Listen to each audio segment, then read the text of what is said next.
एवं दिव्यांग प्रशिक्षित शिक्षक एसोसिएशन की तरफ से उत्तर प्रदेश के 1,72,000 भाई बहनों से एक अपील कि वाकई आप लोग दर्द को समझ रहे हो तो एकजुट होने का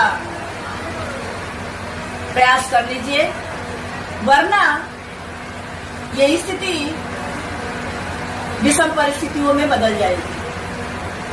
और अगर इसका अनुमान आपको लगाना है तो बहुत छोटे से शब्द में मैं आपको बताऊंगी कि जितने डिबेट आपने देखी, उन डिबेट में बीजेपी के जितने योद्धा आए, उन्होंने एक ठीकरा शिक्षा मित्र नेताओं के सर पे फोड़ दिया कि नेता एक नहीं होते हैं, मांग एक नहीं होती है, इसलिए हमारी सरकार इनको दे नहीं पा रही है। तो हम क्यों ना 1,72,000 भाई बहन, ना कोई नेता, ना कोई अभिनेता, ना ही कोई किसी और की अहमियत गरिमा को समझे, केवल एक गरिमा समझे कि आज सभी को दर्द रोटी का है, सम्मान का है।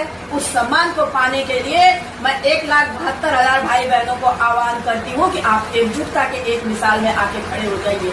क्योंकि अभी आपने मात्र 4 ही दिन पहले एक डिबेट सुनी होगी अग्निहोत्री सर के साथ जो हो रही थी, उसमें बीजेपी के योद्धा, बीजेपी के प्रवक्ता नवीन श्रीवास्तव जी ने कहा कि आप लोग एक होकर आइए, मैं आपकी मांगों को रखूंगा।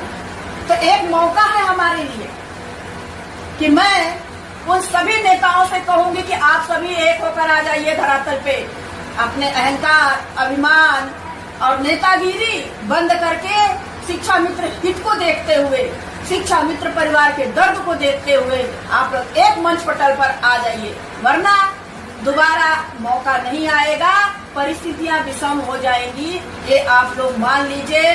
और क्यों ना हो, जब हाई पावर कमेटी बनी तब भी आप लोग, मैं मंच को लगा के बैठी थी और सभी भाई बहनों को मैंने आह्वान किया था, सभी को बुलाया था, आप लोग आने से कतराते नहीं। गलत बात है। अगर आप वाकई शिक्षा मित्र हितैषी हैं तो उतरिए धरातल पर और उतरिए उन भाई बहनों को हित के लिए, नेतागिरी के लिए नहीं। क्योंकि उमा देवी आम शिक्षा मित्र बनकर शिक्षा मित्र परिवार की लड़ाई लड़ती है, नेता बनकर नहीं लड़ती है। ना ही उमा देवी किसी को पर्सनल कोई टारगेट या इशू देती है। उमा देवी सबके हित को ध्यान में रख करके आवाज उठाती है। और आज आवाज फिर उठा रही हूँ आप लोगों के लिए। काफी भाई बहनों की गुजारिश आई कि दीदी एक बार फिर से जैसे बीजेपी के योद्धा कह रहे हैं, उसी आवाज में आप चल के जरा सा दिखा दीजिए कि जो लोग कहते हैं मुहर लगाते हैं, मुहर लगाना बंद कर दें। मुहर किसी की कोई मुहर नहीं लगती है।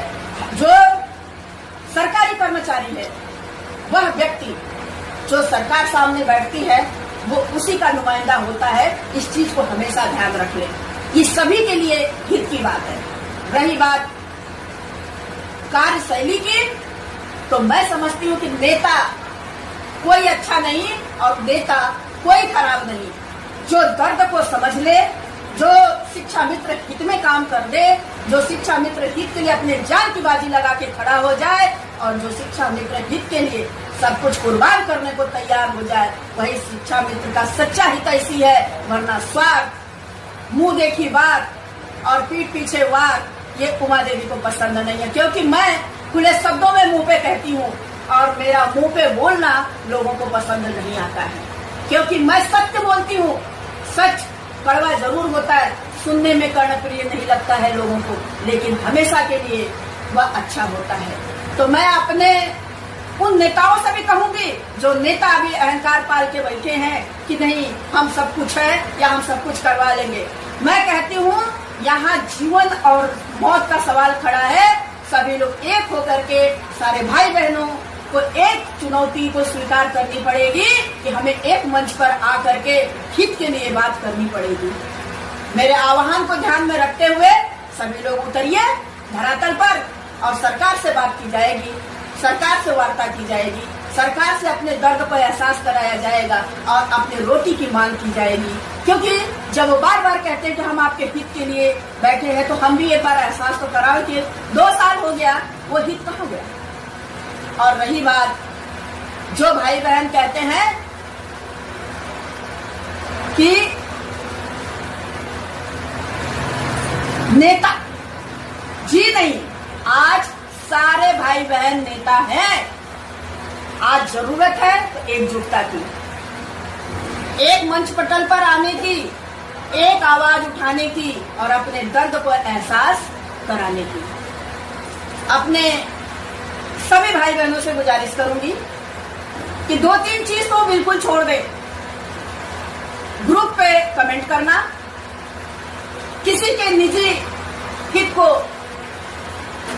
हाथ लगाना, किसी के लाइफ में इंटरफेयर करना, ये आम शिक्षा मित्र भाई बहन छोड़ते हुए, अपने सम्मान को ध्यान में रखते हुए, रोटी की जरूरत सभी को है, उसकी पूरा करने के लिए एक मंच पटल पर आवे, एक दर्द का एहसास सरकार को कराने के लिए। क्योंकि मैं उमा देवी आवाज उठाकर आगे बढ़ूंगी, आप लोग चलिए मेरे साथ। और वह इको गार्डन का नजारा अब मत आने दीजिएगा कि एक तरफ इको गार्डन में मैं धरना 15 दिन से लगा करके खड़ी थी और मेरे ही साथ आकर के दूसरे भाइयों ने दूसरा मंच सजा दिया। यह काम मत करिएगा आज। अगर यह काम करेंगे आप लोग तो जीवन में हित नहीं पाएंगे। और कुछ भाई बहन तीसरे जगह से आवाज देते रहे कि हमारी सरकार है, हम करवा देंगे। उनका भी आप लोगों ने देख लिया, सभी ने सबका देख लिया।